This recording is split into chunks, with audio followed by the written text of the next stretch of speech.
Brilliance Audio presents Hot Property by Sherryl Woods, performed by Tavia Gilbert.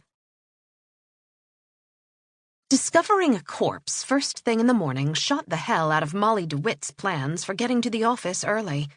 Outside the condominium's wall-to-wall sliding glass doors, wispy clouds scudded across a near-perfect spring sky. Faced with death, Molly had the irrational feeling that those clouds should have had the decency to shade the sun. Instead, the unrelenting light streamed into the Ocean Manor card room, illuminating the murdered man in a macabre spotlight. She stood frozen in the doorway, her gaze fastened on the glistening, serrated knife sticking out of Alan Winecroft's back. The bloodstain surrounding it had absolutely ruined his designer polo shirt, which had once been the golden color of melted butter. It now looked as if it had been tie-dyed. Swallowing hard and staring at the mess, Molly thought about all those new condominium rules legislating absolute tidiness in all of the public areas. Alan Winecroft had drafted every one of them. Little had he known that he was about to become the rule's worst offender. The irony of that didn't escape her. In fact, that little glimmer of gallows humor was about the only thing keeping her from screaming her head off. Not so much in fear as in frustration. She was really getting tired of murders, especially in her own backyard. Less than 6 months earlier, Molly had sold her lovely Spanish-style house in an older Bayside section of Miami because of the burglaries, and because a Colombian drug dealer had been shot to death under the corner street lamp just outside her door. She'd been watching the news at the time. It had been a fairly routine news night, actually. There had been another home invasion robbery in Fort Lauderdale and another record haul of cocaine discovered on a decrepit fishing boat in the Miami River. More AIDS-infected needles had been found near a school playground. The sound of shots had sent Molly diving for the floor.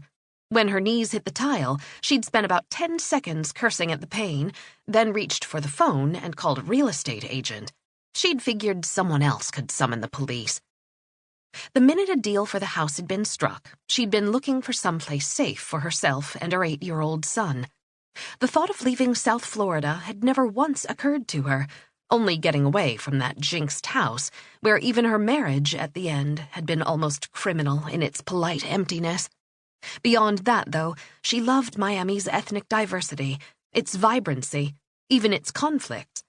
There was a passionate undercurrent here that either invaded the soul or robbed you blind. She wanted the passion, but was determined to minimize the danger. How many TVs and stereos and VCRs could she be expected to replace in one lifetime anyway? In practically no time at all, she had chosen Key Biscayne. Not only was the island beautiful, but more important, it was a relatively safe haven compared to Miami. Bumper stickers, faded navy blue with yellow lettering, proclaimed it Paradise Found. Like all bumper sticker philosophy, the phrase held more than a grain of truth. Only a 15-minute drive from downtown Miami, Key Biscayne was a world apart in attitude. The old-timers on the island, in fact, were still bemoaning the loss of the drawbridge. That bridge had intimidated most criminals. They had stayed away for fear of being caught on the wrong side, with police on their heels and a yawning emptiness over Biscayne Bay ahead of them. Now an almost blinding white span climbed into the sky and curved down again, providing 3 lanes of clear sailing back to the mainland. The new bridge had provided easier access for developers, beachgoers, and criminals alike. It also made Key Biscayne convenient to Molly's job. The Miami-Dade Film Commission office, which had inexplicably been made part of the Parks Department, was housed in the old gatehouse of the famed Vizcaya estate, practically at the end of the Rickenbacker Causeway.